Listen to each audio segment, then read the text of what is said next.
well, I'm talking about Jrue Holiday for the Nets and the Celtics. So the Brooklyn Nets are rumored to be looking at a deal to bring in um, Jrue Holiday.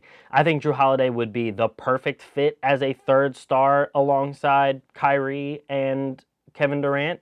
I definitely think that that's going to be something that definitely costs like Karis LeVert and maybe one or two other not young stars, but young up and coming players.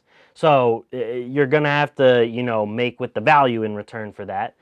Whether they think that that's worth it or not, I'm not really sure, but to me, I think it would be worth it to get Jrue Holiday if I was them.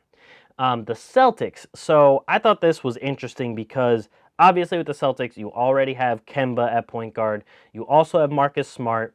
And then, this doesn't really conflict with Jaylen Brown or Jason Tatum. Those two, they should be untouchable for the Celtics. And to me, especially come playoff time, I would much rather have Jrue Holiday than Kemba Walker. Yes, I know Kemba, especially right now, is the better scorer of the two, but when we're talking, a guy that can wear multiple hats, a guy that's going to come up big for you on defense, a guy that can also be like a lead by example leader and have the guys behind him, a good guy to have in your locker room for team chemistry, all that kind of stuff. You look to Jrue Holiday. We've watched him lock down some of the biggest offensive players in the West and even in the East when he was on the Sixers.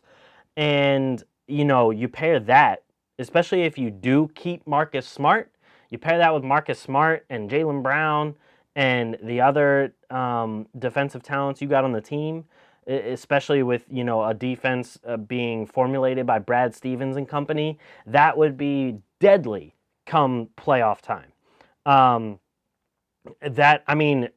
Facing a team that might have two good guards or a good guard in like a smaller wing or whatever it may be, Smart and Holiday would wreak havoc. That would be probably one of the most fun defensive, but also still capable on offense backcourts um, for most of the league.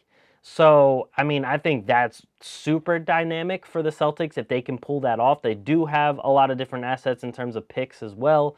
They have some younger guys that they could maybe drop in there, but at the end of the day, I feel like you have to give up Kemba and or Marcus Smart and then somebody else. Um, if if they're asking for Jaylen Brown or Jason Tatum, I don't think the Celtics do it, and I don't know why they would if it includes one of them, especially Jason Tatum. We know is not going to happen, but Jaylen Brown, I feel like it could be like an on the fence kind of thing, and the Celtics might think, well, Jrue, Kemba, and Jason. But if it was me, Jaylen Brown, Jason Tatum over here, untouchable. Everyone else. And Marcus Smart's kind of in the middle because Marcus Smart has been a huge asset for the Celtics every season that he's played. And I think that going into the playoffs, he only becomes a bigger asset, especially alongside Jrue Holiday. But, it depends what the Pelicans are ultimately asking for. And I believe they very briefly, the Sixers were kind of dangled in that conversation.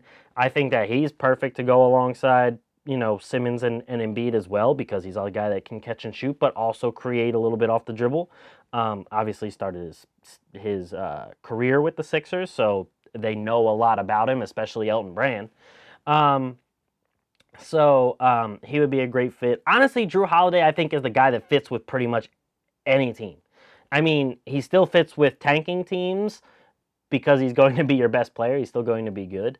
But, obviously, that's not a place he's going to want to go to.